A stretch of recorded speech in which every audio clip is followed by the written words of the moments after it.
Recently Ericsson के CEO ने India visit किया, वहां पर सर्वे किया इंटरनेट सर्विस के हवाले से, और उन्होंने जो अपनी रिपोर्ट है वो बिजनेस स्टैंडर्ड्स में पब्लिश की, जिसके मुताबिक इस साल के एंड तक इंडिया 5G सर्विस के यूजेज में अमेरिका को पीछे छोड़ जाएगा। ऑलरेडी वहां पर 433 डिस्ट्रिक्ट्स में जो 5G लॉन्च हो चुकी है, 1 लाख से ज्यादा 5G के टावर्स वहां पर इंस्टॉल इंडिया में कर दिए गए हैं। रिसेंटली जो मैंने कश्मीर का विजिट किया, वहां पर मैं देख सकता था कि जम्मू मकबूजा कश्मीर जिसे हम कहते हैं, जम्मू कश्मीर में वहां पर नजर आ रहे थे 5G के टावर, जबकि हमारे यहाँ पर जो इंटरनेट की सर्विस है उसकी क्या सिचुएशन है कि हमारा हमसाया मुल्क भारत बहुत जल्दी 6G लॉन्च करने जा रहा है। 5G सर्विसेज उनकी बड़ी तेजी के साथ फैल रही हैं, लेकिन पाकिस्तान में अभी तक 4G भी ठीक से नहीं आता। रिसेंटली ही एक फाइल मोदी जी की तरफ से सबमिट हुई है, जिसके अंदर उन्होंने ये कहा है कि अनकरीब 2030 से पहले पहले ही वो 6G लॉन्च कर देंगे पूरे इंडिया में, बिल्कुल वैसे ही जैसे उन्होंने हर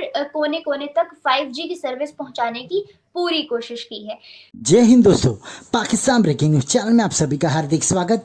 एक रिपोर्ट के मुताबिक भारत 2023 के अंत तक अमेरिका को भी पीछे छोड़ देगा इंटरनेट सेवा के सर्विस प्रोवाइडर में, जहां पर अब भारत है कि हर एक इलाके में अपने 5G सर्विस को पहुंचाएगा और पूरे देश में अपनी 5G सर्विस शुरू कर देगा। और भारत ने ये निर्णय लिया कि वो 6G सर्विस भी दुनिया से पहले भारत में लॉन्च कर देंगे और ये सर्विस पूरी तरह मेड इन इंडिया होगी। इसमें किसी भी प्रकार से किसी भी देश की मदद नहीं ली जाएंगी। वहीं पर पाकिस्तान है कि इसके ऊपर रो रहा है, जहां पर जिस देश में लोगों को नेटवर्क ही नहीं मिल रहा है, उस देश में हाई स्पीड इंटरनेट मिलना तो मुश्किल ही है। और यही कारण है कि अपने ही गवर्नमेंट को पाकिस्तानी आवाम कोस रही है, क्योंकि सरहद के उस पर भारत है कि आए दिन डेवलपमेंट के ऊपर डेवलपमेंट कर रहा है और भारत का नाम बड़े देशों के साथ लिया जाता है, पर पाकिस्तान है कि बैंकरप्ट होने के कगार पर खड़ा है। पूरा मुल्क आज IMF के पैसों पे चल रहा है और पाकिस्तान में डेवलपमेंट तो ना के बराबर हो रहा है। और यही कारण है कि अपने ही देश को कोस कर वहाँ की पब्लिक कह रही है कि पूरे पाकिस्तान को नफरत हटाकर भारत के साथ दोस्ती करनी चाहिए। अगर हमें अपना वजूद देखना है तो अगर भारत के साथ ऐसे ही दुश्मनी करते रहे तो जल्दी ही पाकिस्तान टूट जाएगा और आने वाले कल में पाकिस्तान का नाम ही नहीं रहेगा। ऐसे ही वीडियो को अंतिम तक देखते रहिए, लाइक कीजिए, शेयर कीजिए और सब्सक्राइब कीजिए हमारे चैनल को और बेल आइकन दबाना बिल्कुल भी ना भूले। और आपकी जो भी राय हो उसे कमेंट बॉक्स में ज़रूर दे। धन्यवाद। टेक्नोलॉजी को लॉन्च करने के लिए आने वाले वक्तों में किसी के जहन के साथ, AI के साथ टेक्नोलॉजी को यूज करके जो जंग होगी उसमें आज ही भारत की जीत हुई है। वहाँ पे तो आप 5G और 6G की बात कर रही हैं, हमारे यहाँ तो 2G भी नहीं है मैडम। आप अगर हमारे ट्राइबल एरिया में चले जाएं, वहाँ पे आपको 2G भी नहीं मिलेगा, सिग्नल आते ही नहीं है। ठीक है, आज जो है ना, अगर आपने एक पिक्चर भी अपलोड करनी है तो घंटा घंटा इंतजार करते हैं कि शायद यार अभी हो जाए अभी हो जाए। आप लोग कमरों की छतों पे चढ़ के जो है ना लोग पिक्चर अपलोड कर रहे होते हैं। मतलब हम किस माशरे में रह रहे हैं, कौन सी दुनिया में रह रहे हैं? 2023 है, 1988 नहीं है। हमारे पास इंफ्रास्ट्रक्चर की इतनी कमी है कि सोच से जायद टेक्नोलॉजी के अंदर भारत के आज के इस मुकाम तक पहुंचने के लिए कम से कम हमें मजीद 50 साल चाहिए। 50 साल बाद फिर हम जाके भारत के आज के इस स्टेज तक शायद पहुंच जाए। मुझे लगता है कि ये भी वहां तक पहुंचना भी मुश्किल है। कश्मीर में अगर आप डेवलपमेंट की बात करेंगे तो काफी ज्यादा आगे है और यहाँ पे डेवलपमेंट को लेकर कई सारे प्रोजेक्ट्स जो हैं वो भी हालिया ही इनॉग्रेट किए गए हैं, जैसे कि 4 लाइंस के प्रोजेक्ट्स हैं। हमारे पास जम्मू कश्मीर के अंदर एक बहुत बड़ा रेलवे ब्रिज बना है और जिसका ट्रायल हो चुका है और सक्सेसफुल ट्रायल हुआ है।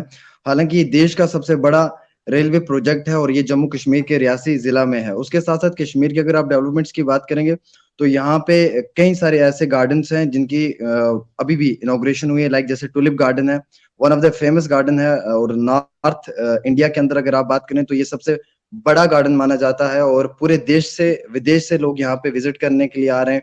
टूरिज्म सेक्टर की आप बात करेंगे तो टूरिज्म सेक्टर में वादी कश्मीर सबसे टॉप फेमस माना जाता है। यहाँ पे कई सारे ऐसे स्पॉट्स हैं कि जहाँ पे लगातार कई सारे देश के मुख्तलिफ रियासतों से लोग जो है वो विजिट करते हैं। एंड स्पेशली कश्मीर की डेवलपमेंट की अगर आप बात करेंगे, लाइक पिछले 2-3 साल से काफी ज्यादा डेवलपमेंट्स हो रही हैं। यहाँ पे स्मार्ट सिटीज बनाई जा रही हैं, स्मार्ट सिटीज के प्रोजेक्ट्स इनॉग्रेट किए जा रहे हैं। और सबसे बेहतरीन चीज ये है कि यहाँ पे लाइक अभी जो हालात हैं, जिस तरीके से यहाँ के अंदर नौजवानों को लेकर अगर बात की जाए, यहाँ के प्रोजेक्ट्स को लेकर बात की जाए, तो प्रोजेक्ट्स में जो है वो काफी ज्यादा हमें जो है वो ये अचीवमेंट दिखाई दे रही है कि यहाँ पे लाइक इतने बड़े बड़े प्रोजेक्ट्स ओपन किए जा रहे हैं कि जहाँ पे अनएम्प्लॉयड नौजवानों को काफी रोजगार मिल रहा है। जैसे बीटेक एमटेक करके बच्चे आए हुए हैं, तो उन्हें उन प्रोजेक्ट्स में एज ए इंजीनियर करने का काम, इंजीनियरिंग के बाद एज ए एम्प्लॉय का काम करने का जो वो मौका मिल रहा है। जैसे एप्को कंपनी का हालिया एक प्रोजेक्ट था, मेगा इंजीनियरिंग का एक प्रोजेक्ट था, एज वेल एज उसके साथ साथ कई सारे और प्रोजेक्ट्स हैं। जोजिला टनल का प्रोजेक्ट बन रहा है। तो कश्मीर में ओवरऑल अगर आप बात करेंगे यहाँ पे डेवलपमेंट की, तो बहुत अच्छी हो रही है। हम ये कहेंगे कि नेक्स्ट लेवल है यहाँ पे। और साथ ही साथ हमें पिछले माजी के 2-3 सालों में यहाँ पे काफी ज्यादा जो है वो डेवलपमेंट देखने को मिल रही है। और मैं ये भी कहूंगा कि हालिया यहाँ पे कुछ और भी प्लान्स जो हैं वो रखे गए हैं, इनॉग्रेशंस हो रही हैं। यहाँ पे ग्राउंड लेवल को बहुत स्ट्रॉन्ग किया जा रहा है।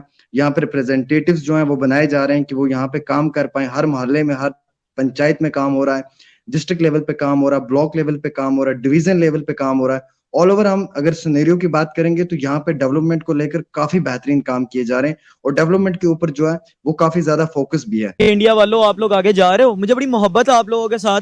और हाँ, हम चाहते हैं कि हम भी एक ऐसे कंपटीशन के अंदर आपके साथ हों और शाना बशाना हो कि हम तरक्कियां वगैरह Have you ever visited India or Bangladesh or Yeah, I came from both of those countries just before. Okay. Yeah, What's the yeah. difference between internet service in India and in Pakistan? To be honest, से आपको पता है कि recent time में Covid आया, तो उस दौरान हम सब लोगों ने फ्रीलांसिंग की। फ्रीलांसिंग से बहुत ज़्यादा पाकिस्तान की इकोनॉमी स्ट्रांग हो सकती है और बहुत सारे डॉलर पाकिस्तान आ सकते हैं। लेकिन इस वक्त इशू ये आ रहा है, मैं जहाँ तक देखता हूँ कि हमारे पास इंटरनेट सर्विसेज जो है ना वो अप टू द मार्क नहीं है। अब ये देखेंगे 4G हमारे पास आ रहा है, लेकिन 4G भी उस क्वालिटी का नहीं आ रहा जिस क्वालिटी का आना चाहिए। इंडिया को जो फायदा हो रहा है वो आप देख ही रहे हैं, वो कैसे तरक्की कर रहा है, वो हमसे बहुत आगे गुजर गया। मतलब उसका कोई अब मुकाबला करना हमारे लिए मुश्किल हो गया। मुकाबला करना मुश्किल नहीं, हम मुकाबला करते भी नहीं, लेकिन सीखने की जरूरत है। बहुत इतनी रसाई है ही नहीं, अभी भी इंटरनेट आम लोगों के लिए अभी भी इंटरनेट प्रोवाइड नहीं है यहाँ पे। What's the difference between Indian people and Pakistani people? well, I think it's all depending on. I've met Muslim Indians and I met Hindu Indians, so it's a difference in religion, you know. But they're both very kind. But Pakistan is Only really difference in religion or other perspective. well. The Pakistani people here are very, very kind. So that's my experiences here. You know, Delhi. I only went to Delhi in India, and Delhi is a very interesting place. No doubt, Delhi is a very interesting place. Lahore is very interesting place. देखें, अगर आप sentimental सतह पे देखें तो हमें paint तो किया गया इस तरीके से कि इंडिया ही आपका कोई जद्दी दुश्मन है और इसी ने ही आपको बॉर्डर्स पे भी तंग रखा हुआ है, आपसे कश्मीर भी इसने छीन लिया हुआ है और आप तो अगर तौर पे हमें ऐसे मतलब प्रिपेयर्ड किया गया इस तरीके से। लेकिन जहाँ पर कंपटीशन की बात है वहाँ पर ना उस तरीके की हमें इंकरेजमेंट दिख रही होती है कि आप उनसे आगे निकलें। और हम देखते भी हैं कि वो इकोनॉमी में किस तरह से ग्रूम कर रहे हैं। इवन क्या नाम है, आप देख रहे हैं कि इकोनॉमिक शिफ्ट्स आए हैं दुनिया के अंदर, लोग बिटकॉइन की तरफ जा रहे हैं, लोग क्रिप्टो करेंसीज के अंदर ट्रेड्स की तरफ जा रहे हैं, लोग करेंसी के मतलब फ्रीलांसिंग की तरफ जा रहे हैं। TCML है, चर्ची मेडिकल लिटरेचर है, मैं उसे बहुत अच्छे से मैंने उसे फॉलो किया अपने स्टार्टिंग के ईयर्स में और बहुत कमाल है वो। वैसे तो हम दुश्मन कंट्री कहते हैं, लेकिन एजुकेशन हम दे रहे हैं। बल्कि हमारे MBBS की 50% बुक्स जो है इंडियन ऑथर्स की हैं, हम उसे फॉलो कर रहे हैं। और अब एक बड़ा खतरनाक आपने मुझसे सवाल किया है, अगर मैं अब समझदार होकर यहाँ पर जवाब दूं तो फिर ये है कि मुझे मसले आएंगे।